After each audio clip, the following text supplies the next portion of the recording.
Hello everyone, welcome to my channel. Please subscribe and keep watching more details. Emmerdale's Natalie Robb explains real-life fight that left her with black eye. Moira Dingle has thrown several punches throughout her years in Emmerdale, but Natalie Robb, who portrays her, remembers one real-life fight that left her injured.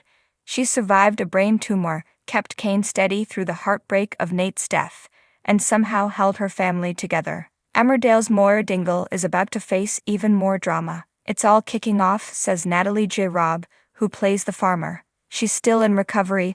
Her tumor was only diagnosed last year.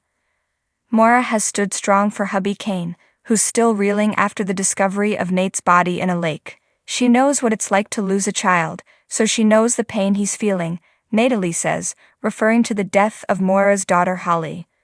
But there's just so many different emotions going on. Guilt is one of them. Before Nate's death, he was beaten by Kane, fueled by a rumor that Moira tried to kiss him.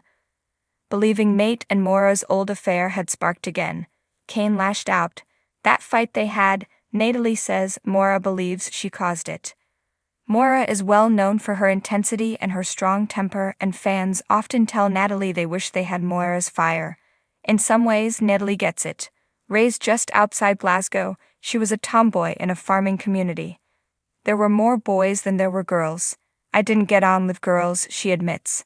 I was into playing football, but life was tough early on. Natalie was picked on by other girls and sometimes it was brutal. I was walking home from school one night, she says. I had a bit of a black eye, my lip was bleeding. My mum said, "Come with me." She dragged me to one of the girls' house and said, "You're going to fight her 1-to-1. The fight was stopped before it escalated, but the lesson stuck. I was terribly shy and quite sensitive, she says, but I've definitely changed. Maybe Moira has helped. Now the Dingle-Barton clan is about to be dealt another blow. Joe Tate's gunning for Moira's land, hoping to hand it over to Kim Tate, his step-grandmother. Moira can be a bit crazy, fierce, and protective, says Natalie. But she's a fair woman when it comes to farming and her business. What they're trying to do to her is awful, it's really bad. Her hands are tied. Butler's farm is already struggling, but losing it would leave Moira and Kane homeless. The outcome is going to be much worse, Natalie says. Ultimately, she thinks they're going to have to sell.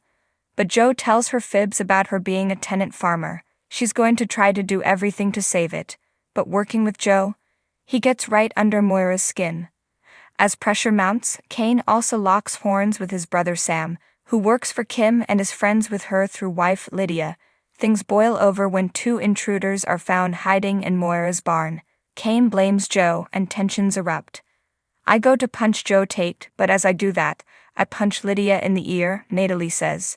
It's very convoluted, but it creates a big rift between Sam and Kane.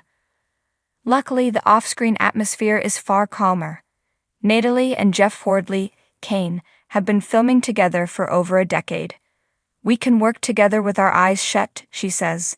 We have a nice friendship and a good working relationship, but it was also nice to work with Ned Portis, who plays Joe, and do things with Home Farm. It's been talked about for a while. They've always wanted this land. They want the land for access, they don't care about the farm. For Natalie, the storyline hits close to home. I've got some farmer friends, they said that is the way it's going a lot of the time. They're making a lot of tenant farmers, so they work their land, she says. But they don't have the same responsibility, it's not theirs anymore, which is really sad. Farmers are a different breed, they have a different mindset, and they don't have time to mess around. They're survivors. Even Jeremy Clarkson realizes now how hard it is.